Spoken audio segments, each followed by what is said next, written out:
বিসমিল্লাহির রহমানির রহিম। সম্মানিত ভিউয়ার্স, আসসালামু আলাইকুম। আমি মোহাম্মদ রুকনুজ্জামান, বিশ্বাস অ্যান্ড ব্রাদার্সের মার্কেটিং অফিসার, রোমারি টেরিটরির দায়িত্বে রয়েছি। তো বরাবরের মতো আমি আজকে একটি ভুট্টার মারাই দিবসে আসছি।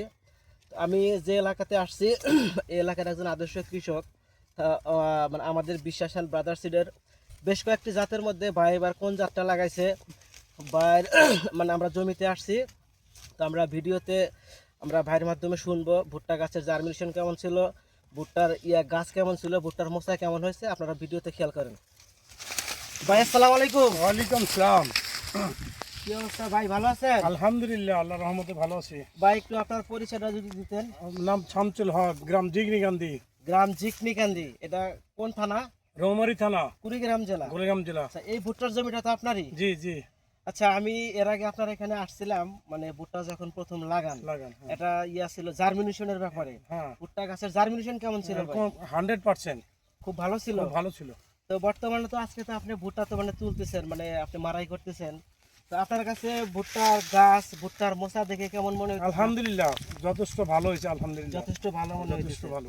আচ্ছা, আমাদের এই জাতটাতে আপনার কোন দিকটা ভালো লাগছে? রত্না 93-55 যে ভুট্টা আপনি লাগাইছেন, এটা আপনি আপনার কাছে কোন কোন দিকটা ভালো লাগছে? কোন দিক দিয়ে ভালো মতে আপনার কলাগুলা সব এক সমান সাইজে বড়, একটা করে কলা, সব গাছেই সুন্দর কলা আর কি। সব গাছে সুন্দর কলা, এক সাইজের কলা। তারপরে গাছের গ্রোথ কেমন ছিল? সুন্দর সুন্দর, একটি গাছও পড়েনি আলহামদুলিল্লাহ। একটি গাছও পড়েনি? না না, আমার জমিতে কোনো গাছ পড়েনি, ঝড় বৃষ্টিতে। আচ্ছা, আরেকটা বিষয় হলো যে আমাদের এই ভুট্টাটা ভিতরের যে মদনা রেকিসটা, গ্রাম্য ভাষায় কেউ বলে রেকিস, কেউ বলে মদনা, কইতা, বিভিন্ন ভাষায় কথা। তো আপনার কাছে কেমন মনে হইতেছে যে আমাদের এই ভিতরের রেকিসটা কেমন? না আলহামদুলিল্লাহ, চিকন, এটা খুব ভালো। হ্যাঁ, চিকন।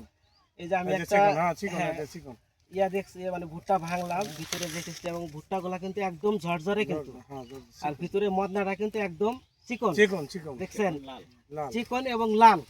তারপর হলো আমাদের বীজের আর্দ্রতার পরিমাণ খুবই কম, যেটা স্বল্প রোদে শুকিয়ে যায়।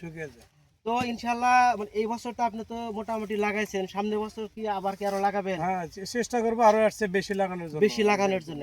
তো আপনাদের এই এলাকার যারা কৃষক, তাদের উপলক্ষে তাদের কাছে আপনার একটা বার্তা কি? অবশ্যই আমি অ্যাডভার্টাইজ করবো যে আমার ফলন ভালো হয়েছে, আশা করি তোমরা নয় জাত অবশ্যই নেবে ইনশাল্লাহ। আচ্ছা, পাশাপাশি এখানে আমাদের যে ডিলার ভাই আছে নূর মোহাম্মদ ভাই, একটু ভাইয়ের কাছে শুনবো। ভাই, আপনি তো বীজ বিক্রি করছেন মোটামুটি আমাদের সবগুলাই, তো আপনার কাছে কেমন মনে হইতেছে ভাই, বীজ বিক্রি করার পর থেকে এখন পর্যন্ত ফার্মারের ফিডব্যাক কেমন পাইছেন? বীজ গেজানি যেটা, তার মেশিনও ভালো ছিল। আবার ভুট্টার যেটা মোচা, এটাও খুব সুন্দর হয়েছে।